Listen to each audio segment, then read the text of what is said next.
Поента со професор доктор Тања Каракамишева. Емисија за новите вредности во правото, политиката и општеството, глобално и локално, емисија за новите трендови во современото живење.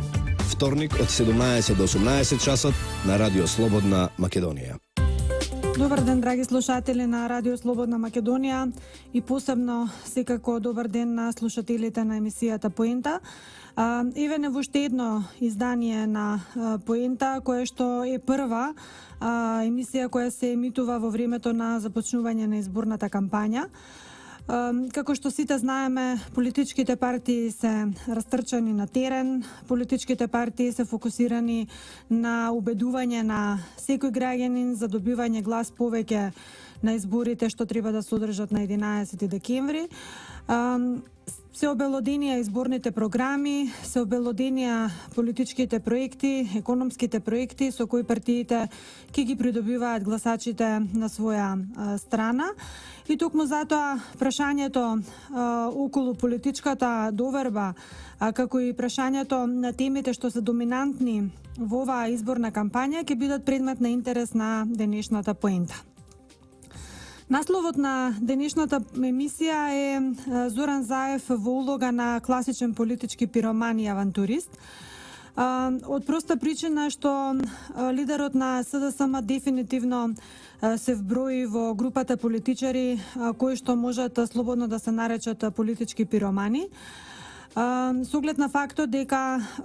во изминативе недела дена Зоран Заев преку швајцарската диаспора ги презентираше најлудничавите, меѓутоа и опасни политички тези, што воопшто се слушнати на македонскиот политички простор. Со овие налудничави, но и опасни политички тези, кои што се испласирани од негова страна онака ноншалантно или на ѓутуре, без грам политичка одговорност за тешките последици по сите нас,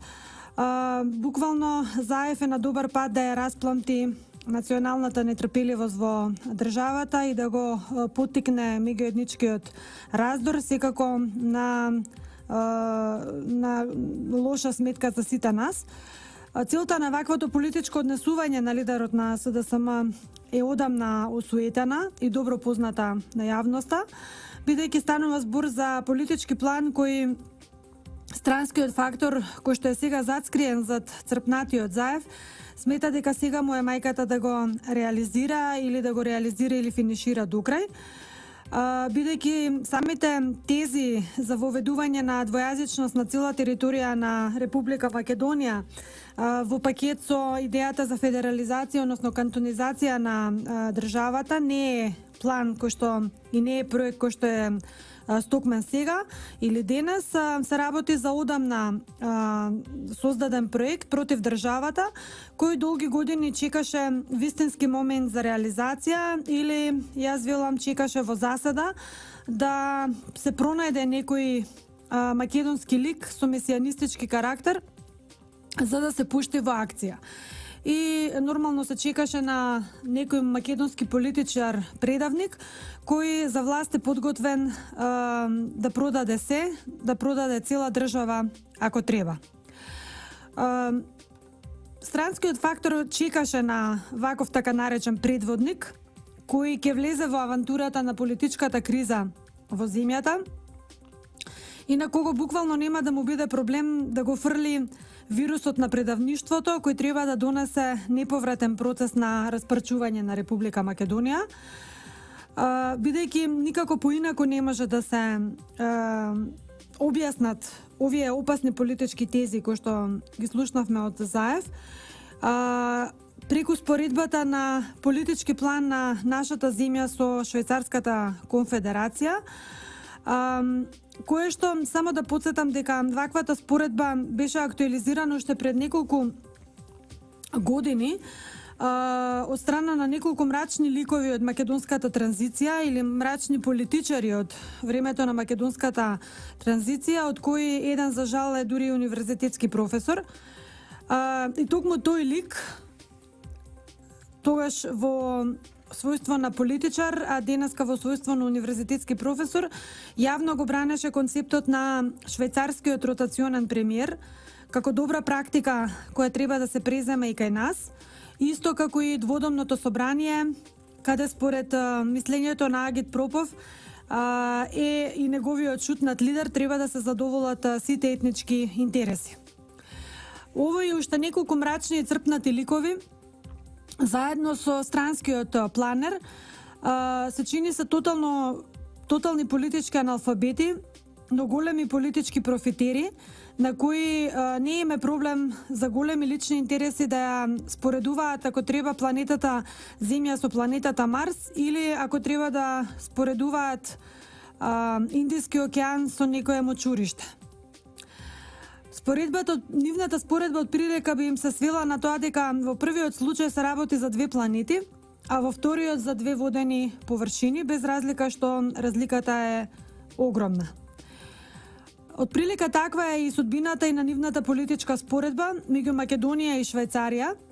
бидејќи се работи за два тотално различни политички системи кои немаат никаква допирна точка меѓу себе.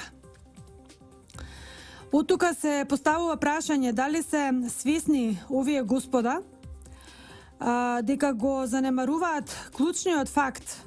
при споредбава дека Република Македонија нема ниту слична, а камоли иста политичка историја со Швајцарија, врз основа на кој може да се прави некаква споредба, ниту пак има исто политичко обкружување, а уште помалку има Македонија искуство на практикување на кантонален модел на уредување, кој што швајцарците и воопшто државата Швајцарија го препознава како срцевина на сопствениот политички код. Да сакаш да наметнеш кантонален модел на уредување во Република Македонија, значи само едно. Значи дека имаш потреба на брз, на експресен начин, политички да ја изумреш сопствената татковина и преку еден најлесен рецепт инстантно да размонтираш една држава, односно Република Македонија, и секако преку размонтирањето на унитарната држава Република Македонија да го финишираш процесот на целосно истребување, односно целосно исчезнување на македонците од Балканот.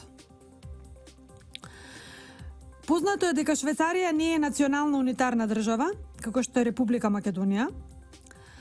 Станува збор за федерација која што е составена од 26 кантони, од кои 6 се така наречени полукантони.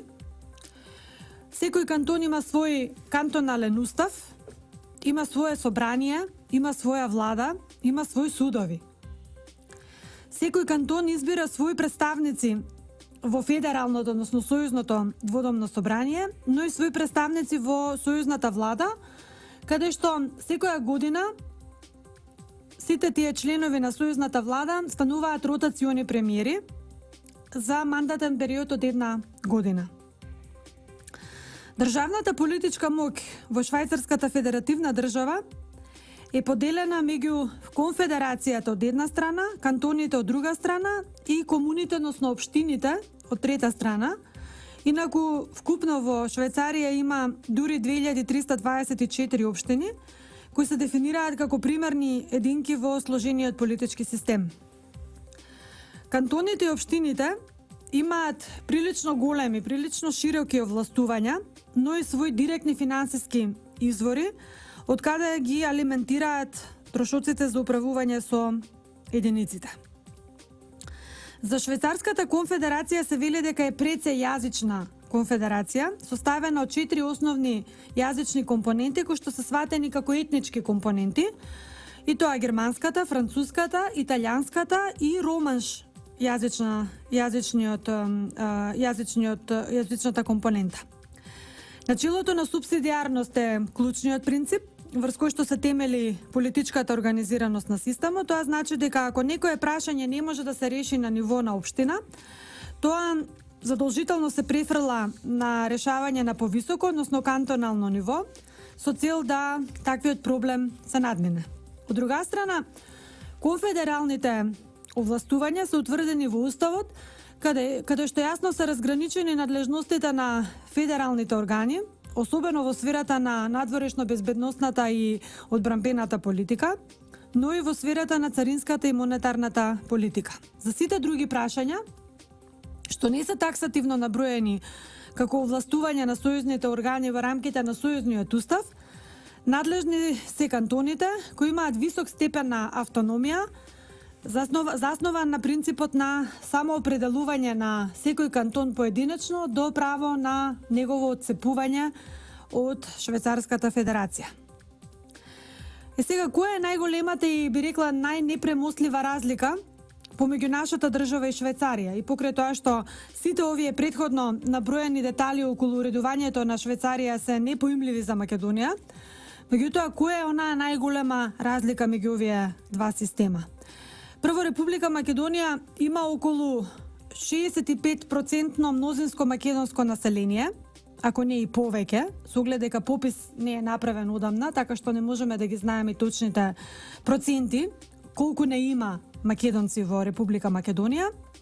од една страна, и од друга страна малцински заедници кои влегуваат во останатите проценти, за кои што нели постојат сомневања дека албанската малцинска заедница не е воопшто ни 20%, а камоли над 20%. Така што паѓаат во вода сите оние тези врз основа на кои се донесе рамковниот договор, но и сега уставот на нели после имплементирањето на рамковниот Охридски договор во уставот и измената на уставот со уставни амандмани, врз основа на кои што голем дел од малцинските заедници се стекнаа со одредени малцински права, но за тоа секако во некоја друга емисија. Бидејќи фактички немаме официјални статистички податоци со оглед дека попис не е направен, така што не можеме ни да зборуваме, можеме само да шпекулираме за тоа колкав е процентот, но е факт дека во Македонија има мнозинско македонско население. Така што и од друга страна во групата на други малцински заедници не влегуваат само албанците, и покрај тоа што целата битка е насочена кон албанците, туку во Република Македонија живеат и други малцински заедници кои се на некој начин дискриминирани во однос на статусот и положбата, но и правата и овластувањата што ги уживаат албанската малцинска заедница во Република Македонија. Тоа е едната димензија. За разлика од Република Македонија, Швајцарија има 4 поголеми етнички заедници, од кои ниту една не е мнозинска, што значи дека кај нив самиот кантонален модел на уредување доаѓа како природна потреба. Од друга страна, кај нив консоцијалниот модел на демократија се смета за неопходност, за неминовност, за да може политички да функционира системот, за разлика од кај нас, каде што насила, би рекла, втурнатата консоцијална демократија во уставот е вештачки наметната, но и создаде многу поголеми политички проблеми отколку што создаде релаксирани меѓуетнички односи во изминативе или во последниве 15 години. Зошто е тоа така? Затоа што консенсуалниот модел на демократија не е наменет за земји, односно за држави, каде што има мнозинство версус малцинства. Овој модел на демократија функционира добро само во држави каде што има малцинства, каде што има 3 или повеќе малцинства кои со цел да се да политички да владеат на пропорционален начин, го воспоставуваат или го практикуваат овој консоцијален модел на демократија со цел не само мир во куќа, туку и добро политичко организирање на системот. Кај нас консоцијалниот модел на демократија не само што е вештачки наметнат, туку видовме дека создаде многу поголемо политичко бреме или искреира во практиката една тиранија на малцинството над мнозинството граѓани, што не би рекла дека се одразува позитивно во релаксирање на меѓуетничките односи, туку напротив создава едно чувство на тоа дека некои граѓани се поеднакви од другите и дека некои граѓани се дискриминирани во однос на другите. Честопати консенсуалниот модел на демократија го споредувам со економијата и со функционирањето на акционерските друштва и таа споредба ја правам од проста причина затоа што мислам дека е многу соодветна и лесна за да може да се објасни. Ако во акционерските друштва се знае дека златното економско правило е акционерите со мнозински акционерски удел или со број на акции да имаат право да учествуваат во раководењето на друштвото, но и во носењето на најважните одлуки за друштвото. А малцинските акционери можат само да учествуваат, но не и самостојно да донесуваат одлуки за сметка на целото друштво. Тогаш, како тоа во политиката, малцинските акционери или малцинските заедници сакаат да го земат завршниот збор во раководењето и управувањето со политичките институции, дури и кога се, би рекла, загрозени интересите на мнозинството. Како е возможно во економијата да има екзактни правила на мнозинско одлучување и нормално поставување на мнозинските интереси версус малцинските, а во политиката, односно во политиката на Република Македонија, бидејќи не е секаде така, едноставно толерираме интересите на малцинствата да бидат посилни од интересите на мнозинството. Што се однесува до останатите компаративни сличности или разлики меѓу Македонија и Швајцарија, би рекла дека сличностите во делот на нашите и швајцарските општински овластувања, односно овластувања на општините или комуните, кои СДСМ на времето ги сваќаше како коинциденција, особено во времето кога СДСМ ја изврши онаа позната касапана од територијална поделба на државата, денес уствари ја изфрлаат на површина систематичната и длабинска обработка на теренот од странските планери кои што се подпомогнати од СДСовските предавници за туркање на Република Македонија во една претходна фаза на федерална и кантонална авантура што ни се нуди денес од страна на Заев, а од кое што знаеме дека доколку започне враќање назад нема. Значи тоа ќе биде еден неповратен процес кој ако сега го дозволиме нема враќање назад. Следно што не очекува по поделбата на Република Македонија, ако воопшто тоа се случи, односно ако СДСМ воопшто може тоа да го реализира како проект, ако се воведе двојазичноста, ако се воведе федерализација, односно кантонизација на Република Македонија, според предлогот на Зоран Заев, Република Македонија треба да се подели на 6 кантони. Во тој случај, ако тој проект се оствари на дело и покрај тоа што рековме дека имаме 65% македонско мнозинско население и покрај сите овие теоретски би рекла принципи кои што се извлечени и од теоријата, но и од практиката, меѓутоа еве да кажеме хипотетички дека планот на Заев ќе се исполни. Следно што граѓаните може да очекуваат, освен поделбата на 6 кантони, на цела држава на 6 кантони, е да започнат процеси на референдуми, организирање на референдуми за отцепување на првите 2 кантони кои што ќе бидат со мнозинско албанско население, кои според проектот Голема Албанија природно треба да и припаднат, тие 2 кантона треба да и припаднат на Република Албанија и предпоставувате кои ќе бидат тие 2 кантона. Тоа ќе бидат претежно делот од Западна Македонија. Останатите кантони ќе организираат референдуми тогаш кога тоа ќе биде политички опортуно. Со оглед дека ќе останат 4 кантони, тие ќе бидат принудени да соработуваат со соседите кои им се територијално најблиски. И секако полека, но сигурно и тие кантони ќе бидат отуѓени од таа некаков федеративен систем на кантони и на крајот со неминовното припојување на тие останати кантони кон соседните земји на некогашна Република Македонија, секако ќе се затвори случајот Република Македонија и македонци и македонски идентитет и култура и се што носи тој идентитет со себе. Така што ете го тој план, кој што е особено во прилог на сите оние соседни земји кои од памти веќе имаат негаторски однос кон македонците и кон македонската унитарна држава, а кои што според Зоран Заев не се виновни тие што нас не негираат, туку виновни сме ние што сме негирани. Тоа од прилика така изгледа според речникот на Заев. Финалето на проектот што Заев го турка без ум е реализација на грчката политика, која што целосно е објаснета во писмото на поранишниот грчки председател Константин Караманлис, испратено до грчкиот министар за надворешни работи на 26 февруари 1992 година, во кое се бара од официјалните политички представници во Брисел да поентираат со грчкиот аргумент дека постоењето на македонската држава е неодржливо и дека како таква државата или ќе се подели, или ќе се распадне, или ќе исчезне. Второто писмо кое не смее да се заборави е она на Самарас, кога како министер за надворешни работи го испрати на своите колеги во Европска Унија, во кое тој им пиша, цитирам: "Внимателниот наблюдувач лесно може да воочи дека независната македонска држава е неодржлива. Економски, без излез на море, таа нема материјална основа да преживее,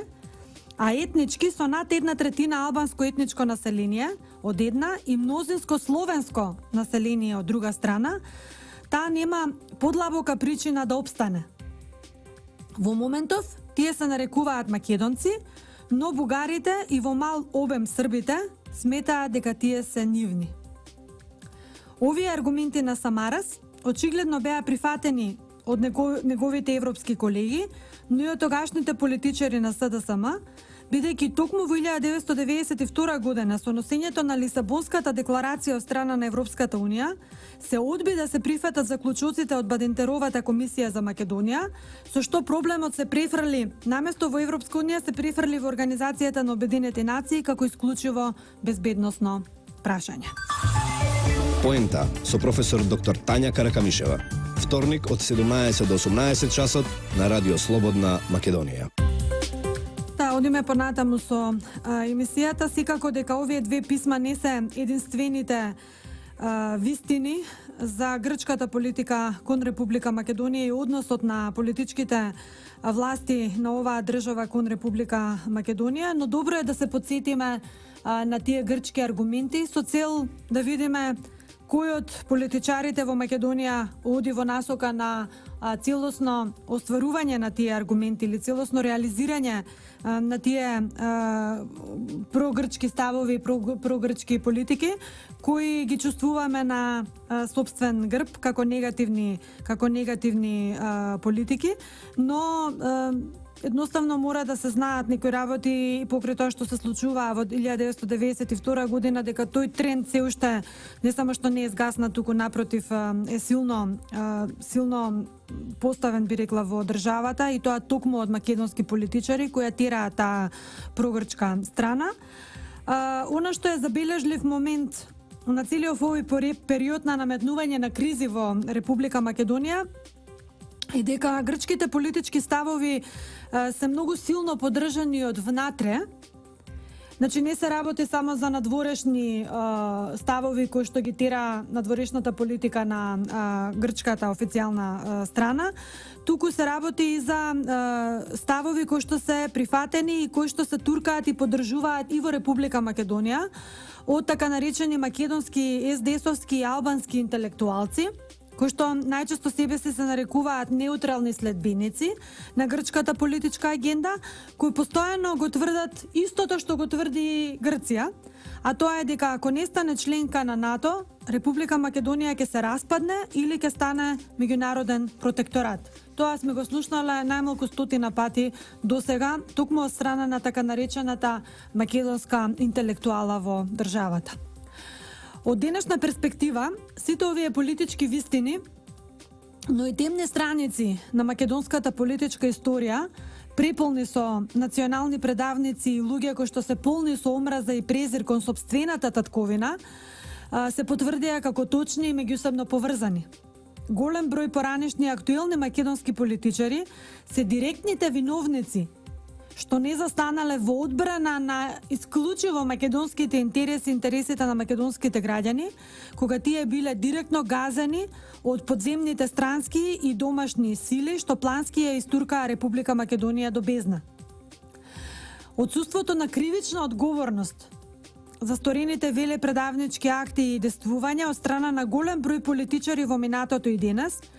ја доведе нашата татковина да се бори за својот фундаментален или својот екзистенцијален политички опстанок. Неспорен е фактот дека легитимно е правото на секој политичар да нуди политички концепти за еднината на државата, но едно е да се нудат проекти или концепти кои што се со позитивна енергија, а друго е да се сее семе на раздор, без пардон, и да се пушта антимакедонски вирус кој што е таргетиран кон целосно уништување на битието на македонската држава, што се барем во кривичното право, но и во политичката историја се третира како злодело, какво што по новата македонска историја не памети. Овој вирус, кој што е внесен во Република Македонија, надополнет со оние неодамнешни насилства по улиците на Скопје и секако оние насилнички сквернавања на националните спомен обележја од страна на нашите македонски изроди, мора да биде решен по судски пат и во судска постапка, ако навистина сакаме да зборуваме за владење на право и правна држава. Ова е последниот аларм за тревога.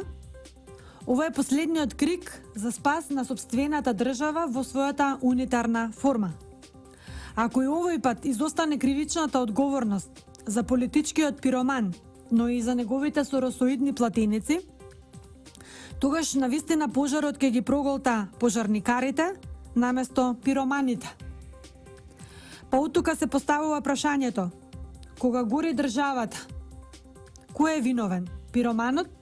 или пожарникарите? Одговорот е многу јасен. Она што треба исто така да се нагласи е дека на првиот изборен митинг на ВМРО ДПМН вчера во Охрид, лидерот на партијата господинот Груевски рече дека сценариото кое што опозицијата веќе 2 години го спроведува во државата е сценарио за редефинирање на државата и сценарио за воспоставување на некаква нова држава која кој знае како ќе заврши на крај. Од тука сакам да извадам еден цитат од вчерашниот говор на господинот Груевски во Охрид, кој ја потврдува потребата да се утврди одговорност на сите оние кои што го сеат семето на раздор. Цитирам: "Многу сериозна изјава на лидерот на опозицијата за да помене туку така", рече Груевски, со што се потврдува и мојата теза дека одговорност за ова сценарио ЗАЕФ мора да сноси во многу брз период. Пресериозен и прегласен збор за да остане нечуен и да остане неказнет, рече Груевски. Веќе на сите им е совршено јасно се, дури и на подржувачите на опозицијата им е јасно дека биле изигрувани и дека и бомбите, и протестите, и шаторите, и диво населје, и закрвавувањето на македонците меѓу себе се било и се уште е едно големо сценарио против нашата држава и ништо друго. Опозицијата наместо коректив на власта се претвори во символ на деструкција во државата, рече Груевски. Пробаа се, беа подготвени да се соединат со секого, само за да дојдат на власт. Не им беше важно дали народот ги сака и дали ги поддржува или не, дали им верува или не. За нив друго беше најбитно. А секогаш, кога ќе се потпреш на друг, а не на тој што треба, на народот, секогаш си губитник. Тие го подценија народот, нарекувајќи го со поградни зборови, рече Груевски на вчерашниот митинг во Охрид. И сега кога и официјално започна изборната кампања, најчесто прашање што им се поставува на аналитичарите од страна на новинарите е каква кампања можеме да очекуваме. Позитивна или негативна? Дека опозицијата нема да понуди ниту да тера позитивна изборна кампања, тоа е повеќе од јасно. Зошто? Затоа што за позитивна кампања се потребни разработени проекти кои партијата ќе има жилба да ги објаснува на своите сограѓани, на долго, на широко, со што нема да се има време за негативна кампања. Но, бидејќи СДСМ е позната како салонска партија, која никогаш не се фатила да сработи барем 2 нејзини проекта, кои ќе произлезат секако од потребите на граѓаните, на оваа партија не ја останува ништо друго и ништо повеќе, од терање на политички деструкции, од сеење на омраза, од поттикнување раздор меѓу граѓаните, од ветување на налудничави сценарија кои немаат никаква врска со македонските интереси и со македонските потреби. Поента со професор доктор Тања Каракамишева. Вторник од 17 до 18 часот на Радио Слободна Македонија. Се враќаме повторно во емисијата Поента. Застанав во однос на објаснувањето дали ќе имаме позитивна или негативна изборна кампања. Во услови кога опозицијата практично нема што квалитетно да им понуди на граѓаните, таа нема друга опција освен да постигнува по негативна кампања, по мизерни политички тези од кои му се превртува во стомак на секој македонец. Заев нема друга алтернатива освен да биде што е можно понегативен за да ја прикрие сопствената слабост, но и сопствената безперспективност. Токму затоа СДСМ се здружи со сите оние што ВМРО ДПМН не ги ни погледнува, а камоли да соработува со нив. Се здружи со криминалното подземје кое знае само како се прави криминал, како се играат незаконски игри, како се прават разноразни сплеткарења, уцени, закани по живот, убиства, крв и злоба. Првите другари на Заев се луѓе со тешки криминални досиеа и првите пајташи на Заев се манипулатори пар екселанс, секој од кој би рекол обичниот граѓанин.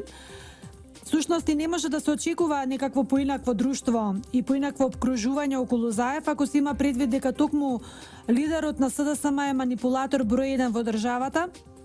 кој сака преку продавање на пувки во политиката да стане прв човек на државата.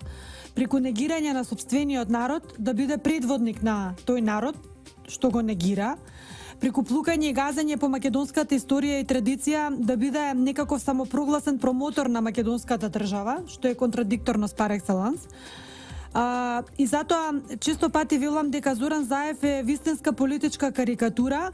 Колку повеќе се соблекува пред граѓаните со своите политички тези, толку повеќе ја гледаме неговата политичка беда. Второ име на господинот Зоран Заев е контрадикторност во движење или Зоран е контрадикторност во движење. Човеков е вистински политички уникум кој не знам дали ќе има некој што ќе може да го надмине на политичката сцена, бидејќи ваков квази политичар мајка ми се чини повеќе не раѓа, а македонската нација веќе нема да си го дозволи, тоа сум сигурна. Од тука мислам дека акцентот на прашањето каква кампања можеме да очекуваме во наредните 19 дена не треба да биде ставен на тоа дали кампањата ќе биде позитивна или негативна, туку дали ќе биде нормална или тотално забегана. Кога станува збор за ВМРО ДПМН, тука се е јасно, бидејќи на оваа партија ќе бидат и премалку деновите и закажаните митинзи низ државата, за да може само да ги наброи запишаните проекти во својата досега најобемна изборна програма, која што веќе е обелодената на вкупно 516 страници. Времето ќе биде премалку да се навлезе во детално објаснување на секој проект поединечно и токму затоа за ВМРО ДПМН мислам дека и нема време на негативна кампања, односно времето ќе биде голем проблем, ќе биде премалку за да може да ги објасни сите оние планирани активности и планирани действија што оваа партија ги подготви за македонските граѓани за периодот 2017-2020 година, додека СДСМ ќе има време на претек, нема да знае што да каже во овие 19 дена до изборите.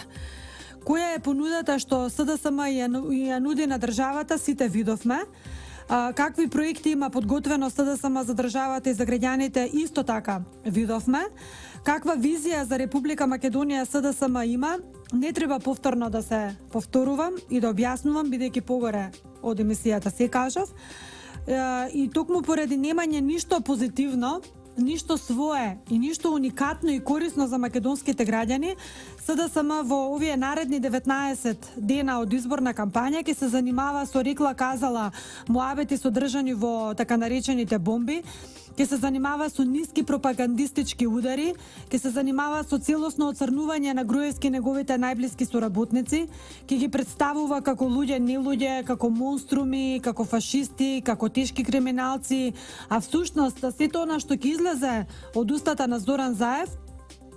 го опишува Заев и неговите структури околу него во своето вистинско светло. Сите грди зборови што Заев ги упатува кон Груевски се зборови кои го отсликуваат неговиот карактер и вредноста на личноста на Заев. Целата кампања што СДСМ ќе ја потроши за оцрнување на делата на Груевски и неговиот тим е уште еден доказ дека СДСМ тоне и се гуши во сопствената омраза и злоба. Колку повеќе злоба излегува од устата на Заев, толку таа иста злоба ќе му се врати нему по глава. Или како што велат англичаните, тоа што го пушташ да се врти во етерот, ти се враќа преку етерот по својата глава. Омразата и негативната енергија што Заев ја испраќа во јавноста до политичкиот противник ќе му се врати како бумеранг.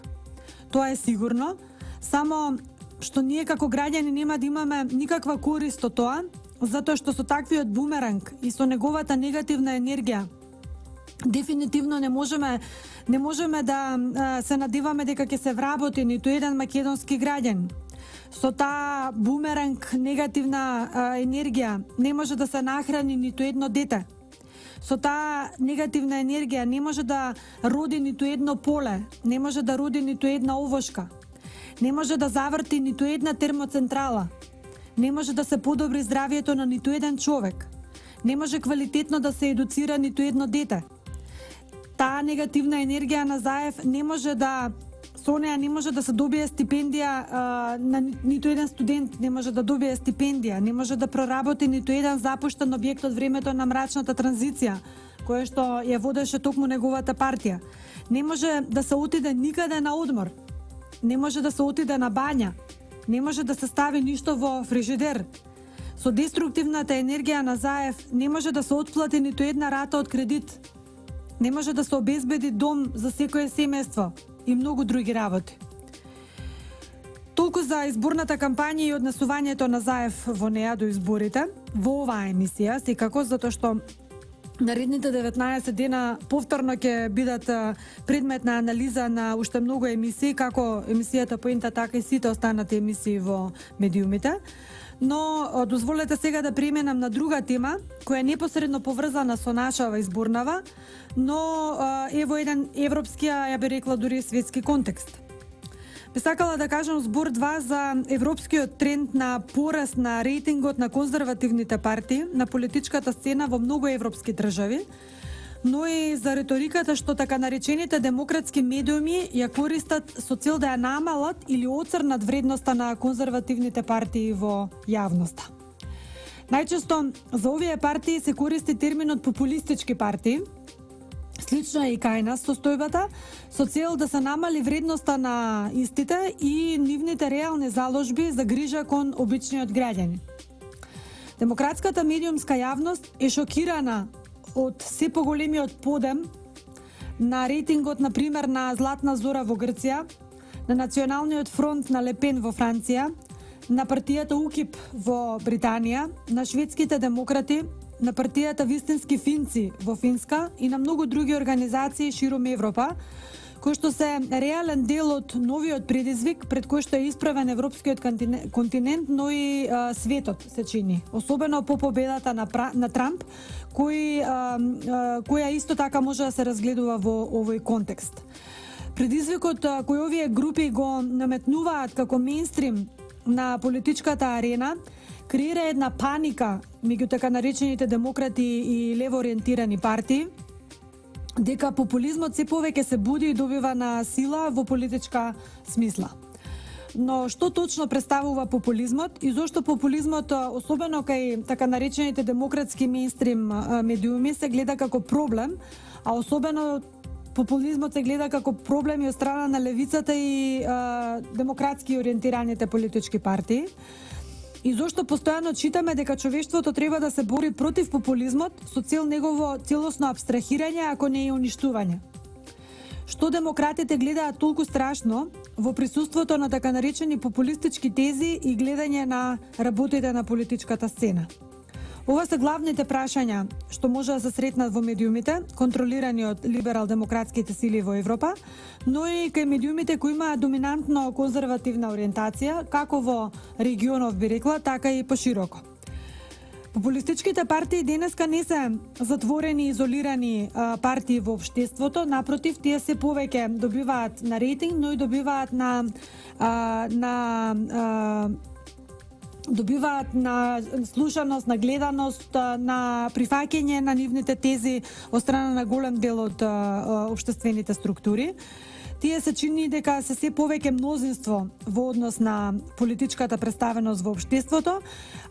затоа што се представници на мнозинското население во државите кои со децении наназад биле запоставувани, односно тоа мнозинство со децении наназад било запоставувано и игнорирано на политичката сцена. Овие популистички партии имаат различна форма на партиска организираност, со различни секако историски корени и идеолошки вредности, но и различен опсег на влијание од каде што ја црпат социјалната поддршка. Некој од нив, како на пример Златна Зора во Грција, е отворено нацистичка организација, додека на други, преку примерот на Националниот фронт на Ле Пен во Франција, се крајно десно ориентирани организации кои во изминатите неколку години прават вистински напор за сопствено ребрендирање, односно трансформирање во една поумерена крајно десна варијанта. Во последно време токму Националниот фронт на Ле Пен има капацитет да прерасне во партија со главен збор во политичкиот мејнстрим на земјата. Интересно е и позицијата на партијата УКИП во Британија, чија што политичка активност која што ја остварува се поврзува со изразени реакционерни политички погледи и ставови и со отворено дебатирање за теми од крајната десница, како што се расизмот, имиграцијата и така натаму, кои во одредени периоди не биле баш теми на крајно десната традиција. И она што може да се утврди како обединувачки момент меѓу овие групи е тоа што сите тие се дефинираат како носители на политичкиот мејнстрим, во она што некогаш се сметаше дека било доминантно либерален консензус или доминантно либерален мејнстрим. Најголемиот дел од популистичките партии ги користат прашањата како што се на пример миграцијата, склучувањето на хомосексуалните бракови, правата на жените во еден посебно изразен политички контекст кој има за цел да доминира на сцената. Се чини дека поствојниот политички систем кој беше изграден при поделбата на социјалдемократските и конзервативните партии полека но сигурно се распаѓа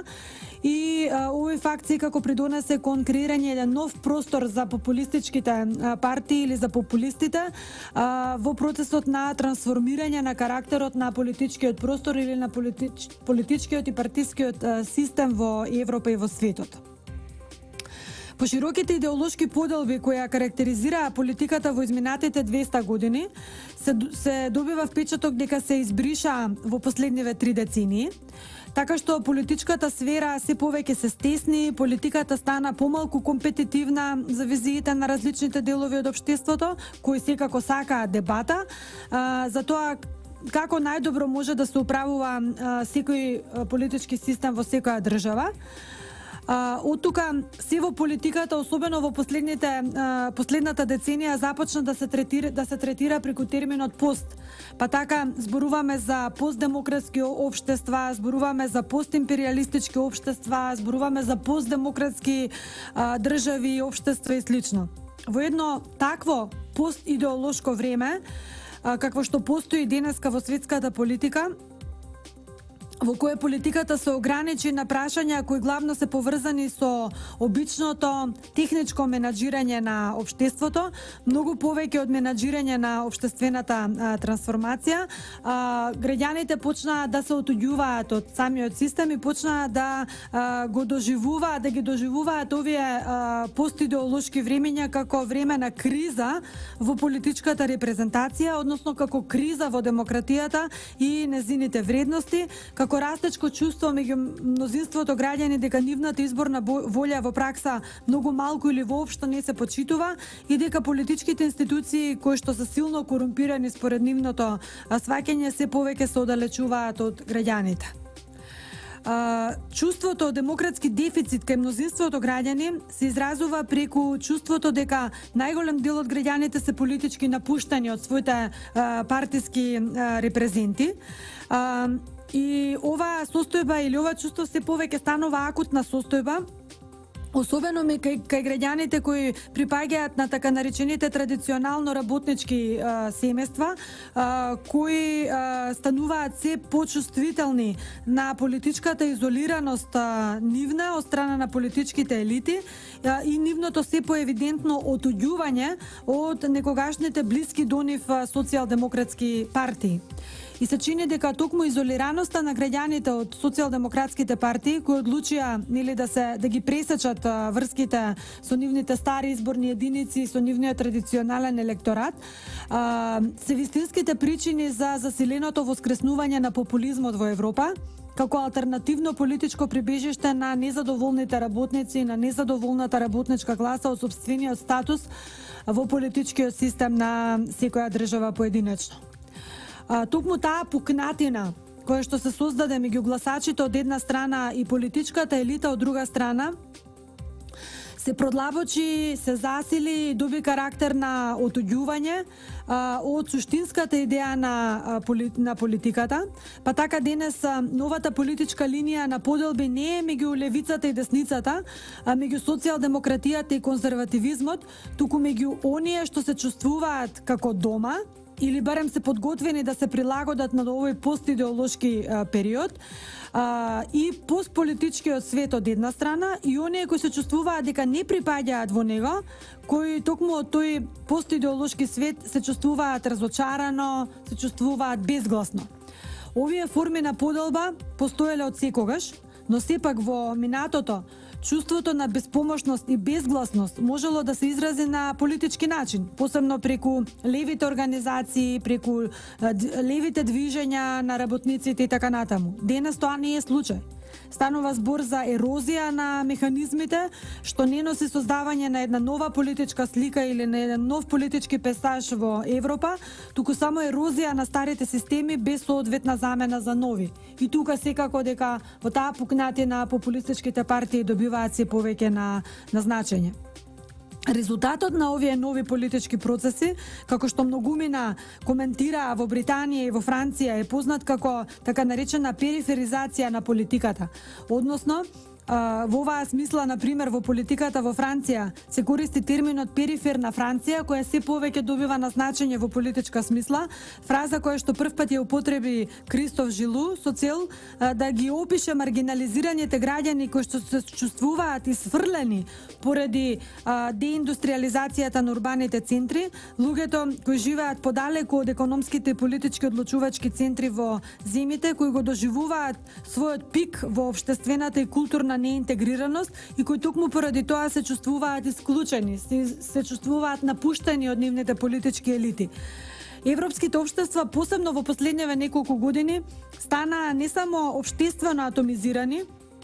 туку и особено отуѓени од креирањето на општествениот политички идентитет. За ширење на овие негативни процеси секако се заслужни не само ослабнатите и целосно бесмислени работнички организации, синдикати и разноразни движења,